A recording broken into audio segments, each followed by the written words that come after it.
Nobody in the White House, including President Trump, wants to see people getting hurt or killed in America's streets. Americans are turning on ICE, thanks in large part to first-person videos of their aggressive tactics, including this weekend's video from Minneapolis, showing ICE agents killing Alex Preddy, who was just exercising his First Amendment right to film them. An eyewitness captured this video of Preddy filming the arrest. At no point does he appear to display a weapon. A new poll from YouGov finds that a healthy majority of Americans, 57%, now disapprove of how ICE is handling its job. Only 37% approve of what ICE is doing, a dynamic that's totally flipped in just 1 year. Back in January of 2025, after Trump was inaugurated, a majority of Americans approved of ICE. Have some of these raids gone too far? No, I think they haven't gone far enough because we've been held back by the judges, by the liberal judges that were put in by Biden. It's clear that videos on social media, which have been shared widely since Trump launched his deportation crackdown last year, are having a real impact on public opinion.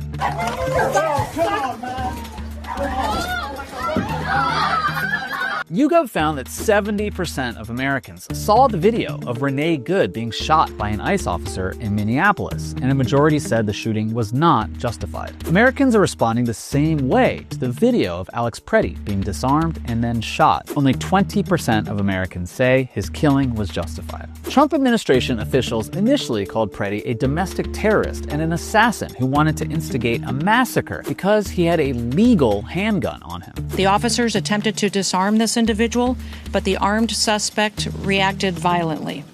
Fearing for his life and for the lives of his fellow officers around him, an agent fired defensive shots. The suspect also had 2 magazines with ammunition in them that held dozens of rounds. He also had no ID.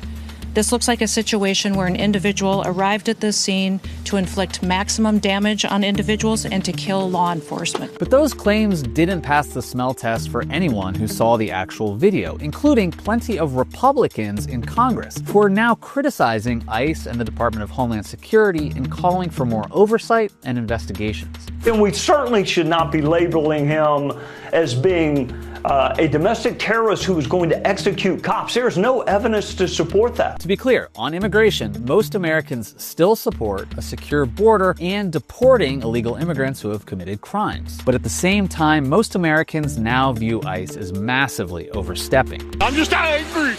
I'm 7 years old, fucking angry. Even Donald Trump seems to know he's losing control of the story, which is why he's refusing to defend the ICE officers involved in Preddy's killing, and he's talking to Tim Walz about defusing the situation in Minnesota. President Trump saying that Governor Walz, quote, called me with a request to work together with respect to Minnesota. He called it a very good call. And he said, quote, actually, we seem to be on a similar wavelength.